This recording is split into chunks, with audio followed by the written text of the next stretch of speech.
Teen offers to carry man's groceries for food, had no idea who he was approaching. Teen offers. Matt White went to the supermarket one day. At the time, he was 30 years old. He had a degree in the music business and owned his own company. It started out as a regular trip to his local Kroger grocery store. The supermarket was located in an upper-class area of Memphis, Tennessee. Matt went into the store, got everything on his list, cashed out, and headed out the door. For him, it was just like every other trip to the supermarket. He had no idea that his day was about to take a strange turn. He looked up and saw a teenage boy walking toward him, who looked embarrassed and uncomfortable. He couldn't figure out what was going on. The teen walking toward Matt was Chauncey Jones Black. He had taken a bus from his neighborhood to get to what he called the rich people's Kroger. The 16-year-old was going there in hopes of getting food in exchange for work. He had been there most of the day and had just 1 hour left to catch the last bus. He knew that his mother would be waiting, so he had to be sure to catch the bus. He hoped that Matt would be able to help him, so he walked over to him. Chauncey went over to Matt and asked him if he could load his groceries in his truck in exchange for a pack of glazed donuts. The teen was hungry and he wanted to have something to bring home to his mother. Matt felt sorry for Chauncey, so he agreed. While the teen was loading Matt's groceries in the car, he asked him a bit about his life. Chauncey told him that his mother struggled to support the family. They didn't have a phone and barely any money for food. The teen told Matt that all he had in the world were the clothes on his back and his bus pass.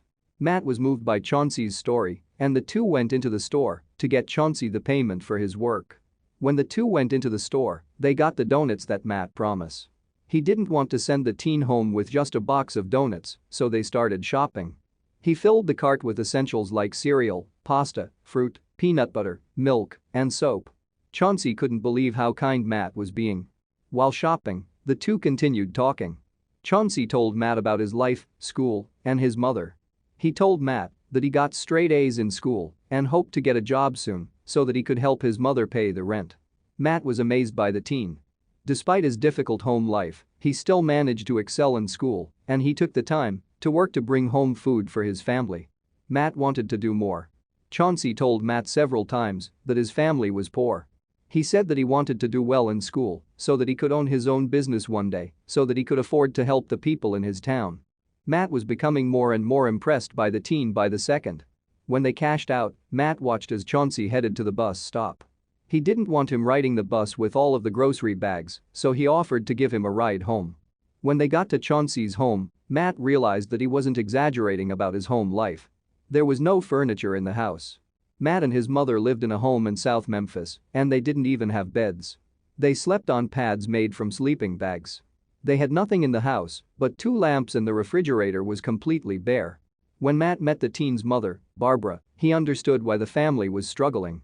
She was very frail, and she suffered from a condition that made it painful for her to get around. Matt decided that he needed to do more for this family. Matt helped Chauncey fill the refrigerator and the cupboards, and he left. The thought of the struggling family haunted Matt, so he did some research on the family. He learned that they had been living in poverty for years, trying to survive on Barbara's disability checks. Although Matt lived a comfortable life, he didn't have the money to support a family, so he decided to find help elsewhere. Matt went home and created a GoFundMe page for the family. He asked for donations and included Chauncey's clothing size. He told the teen's story and how he was working hard to support his mother. Matt was hoping to get some clothes for the teen and maybe buy him a lawnmower so he could cut grass for money to help his family. Matt never expected it to become so much more. People started making cash donations. They sent food, clothing, and even offered dental care. Matt was shocked when he saw that the story brought in over $340,000. A lawyer helped the family manage the money, and they moved into a new home in a better area. They were able to get furniture, and Chauncey would have a fully paid college education. There was also enough money for the family to stay afloat. Chauncey and Barbara say that they owe Matt everything. This teen offers to carry man's groceries for food, had no idea who he was approaching. He was approaching someone who was about to change his life.